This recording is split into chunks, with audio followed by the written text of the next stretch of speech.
Written by Daddy. Daddy. Everybody ready? Once upon a time, in a dark, shady wood, people kept finding strange prints in the mud. 3 sharp claws and 3 fat toes. But where do they come from? Nobody knows. Things got worse in the beautiful park, with strange growling noises heard when it got dark. Whatever was in there simply needed to be beat. So step forward the 4 brave heroes for you to meet. Rudy was the eldest and sharp as a tack. Rex was fearless and never hid at the back. Jessie was a joker and made everyone hoot. And as for Ivy, No, I was the leader. she was simply so cute. They'd had enough of everyone getting a fright. That's Be Daddy. quiet and listen. So they made a plan to head out at midnight.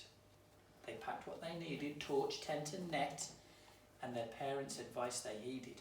Be back before sunrise, don't forget. They got straight to business and set up their camp. But oh no, disaster! The torch blew its lamp. The moon was the only thing lighting the way. The park felt much more safer when it was a nice sunny day. Rudy decided they should now head straight back, when all of a sudden they heard a loud crack. Down the trees. Listen. Rex was alert and saw something move. They needed this situation to quickly improve. There was no time to waste, they could not delay, leaving the park and getting far away. They packed up their things and ran quick as a bolt, until they remembered something with a terrible jolt. This wasn't the time for yes, no or maybe. They'd ran from the park and left their cute baby. Yes, Ivy had been left all alone by the tent, and even Jessie now knew what this meant. They'd have to go back and face what was there. A lion? A dragon? A dragon. Or even a bear? It was a dragon. They ran back to the forest to where they had been, but cute little Ivy was nowhere to be seen. They searched high and low, but it was just no good. But then Rex found something squelched in the mud. A gigantic footprint. It was plain to see. But where did this mean our Ivy could be? The boys came together and made a new plan.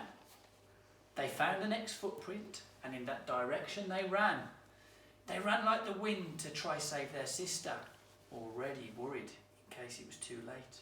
They'd missed her. They came to a cave. It was dark, it was cold, but the footprints led in.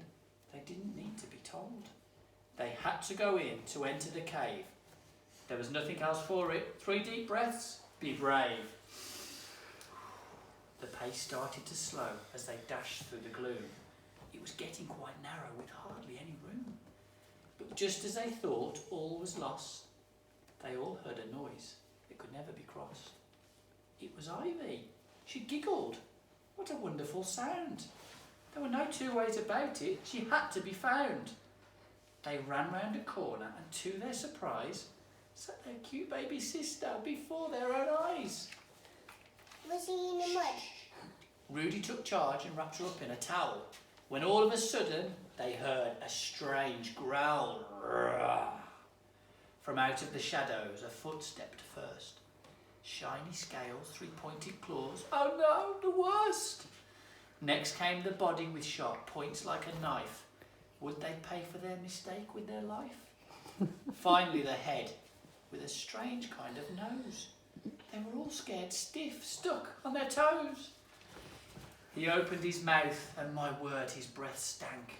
And then he finally said, "Hi, my name's Frank." The boys were confused. It didn't seem right. This monster before them did not want to fight. I found this cute baby here alone in the wood. Wasn't sure whether to take her, but decided I should. The park here is lovely, especially at night, but there's plenty of things that could give her a fright. The boys were all speechless, with mouths open wide. If they'd been told this story, they'd thought you'd have lied. Rudy's voice trembles as he finally spoke. "Frank, nice to meet you," he said with a croak. "We thought you would eat her, throw her into a pie. Just saying those words made poor Jessie cry. Frank looks away and he started to shrink. You're not the first person who would probably think, I'm a child-eating monster with all these sharp claws. Then he sat on a rock and had a quick pause. If only people could see past my strange look. I'm a vegan, I love painting, and even to cook. Rex was sure he could see a tear in Frank's eye. It didn't make sense, and he didn't know why. He was such a massive, scary-looking beast. Surely all animals would do for his feast. Frank cleared his throat, and again he did speak. Whenever I meet people, they run and then shriek. If I'm honest, I'm lonely. And he started to bawl. The kids came together. They knew what to do. They approached the strange monster and gave him a hug that was true. The tears in his eyes were replaced with a gleam and a shine, and the smile on his face was simply divine. Rex spoke up this time with voice loud and clear. Well, we love you, Frank, and they all gave a cheer. They sat for an hour and had a good chat, learned all about Frank, and they all promised that, from this time and forever, that they would now be the greatest of friends, and they were all filled with glee. It turns out that Frank had stayed considerably fitter by creeping through the park, picking up everyone's litter. He was really that nice, crazy but true, and the kids all decided that everyone knew. The very next day they sent Boris a letter, and from that point Frank's life became better. Boris Johnson. For now everyone knew that what lurked in the park with three sharp claws that mooched in the dark was no more a monster than you or than me. Never judge a book by a cover, it's so plain to see. To this day Frank lives in his cave, and until silly litterbugs learn to behave, he'll always have things to do of a night, but now people clap instead of getting a fright. That night in the park lives long in the kids' mind, when they met that monster, so friendly, so kind. And whilst his breath smelt worse than a dead slug, they'd forevermore be best friends with Frank, the Snuffletrug.